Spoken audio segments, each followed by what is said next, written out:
ভারী বৃষ্টি আর ভারতের ত্রিপুরা রাজ্যের পাহাড়ি ঢলে ব্রাহ্মণবাড়িয়ার আখাউড়া স্থলবন্দর তলিয়ে গেছে। পানি উঠেছে আশেপাশের অন্তত 10টি গ্রামে। পানির তোড়ে একটি অস্থায়ী সেতু ভেঙে আখাউড়া আগরতলা সড়কে যান চলাচল বন্ধ হয়ে যায়। স্থানীয় বাসিন্দারা জানান, মঙ্গলবার রাত থেকে আখাউড়ায় ভারী বৃষ্টি শুরু হয়।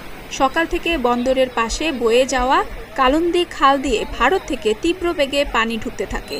এক পর্যায়ে স্থলবন্দর বাউতলা, বীরচন্দ্রপুর, কালিকাপুর, বঙ্গেরচর সহ অন্তত 10টি গ্রামে পানি ঢুকে পড়ে। ভেঙে যায় গাজীর বাজার এলাকার জাজি গাঙের ওপর অস্থায়ী সেতু। আমার দুইটা পুষ্কুনির মাছ গেছে, আব্দুল্লাপুর স্কুলের পিছনে পুষ্কুনি একটা, বড় পুষ্কুনি, এর উত্তরে আরেকটা। আমার এই দোকান আজকে হুমকির ময় এই ব্রিজের কারণে। এই ব্রিজটা ছোট্ট করে দিতে, তুই ব্রিজটা বড় করে দিত, তাহলে নদীর পানিটা গেল করে সইরা, এই পানিটা উত্তর দিকটা গিয়া আমার পুষ্কুনি মারিয়া বাড়ি গিয়া আমার দোকান ফাট বেড়ায় অনকে ভেঙে যেতে থাকা। আমার অনেকে মালামাল যা আছে সব শেষ দিতে থাকা।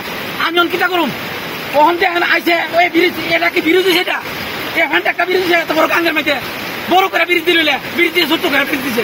কখন আমার 5 লাখ টাকা মাছ গেছে, আমার ঘর দুয়ার যা আছে সব গেছে। আমাদের কালকে রাত্রে থেকে রাত 2টার পর থেকে পানি ঢুকতে দেখতে আমাদের ক্ষতি করেছে। ফ্রিজ, টিভি, সুকেট, আলমারি সব পানি তল হয়ে গেছে। পানি গলা সমান ঘরের ভিতরে পানি। এর আগে খলাপাড়া এলাকায় হাওড়া নদীর বাঁধের কিছু অংশ ভেঙে পানি ঢুকতে শুরু করে।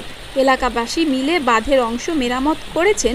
সেতুটি মেরামতের জন্য সড়ক ও জনপথ বিভাগকে খবর দেওয়া হয়েছে। এলাকাবাসী মিলে বাঁধের অংশ মেরামত করছেন। সেতুটি মেরামতের জন্য সড়ক ও জনপথ বিভাগকে খবর দেওয়া হয়েছে, তবে দ্রুত যান চলাচল উপযোগী করা যাবে না বলে জানিয়েছে কর্তৃপক্ষ।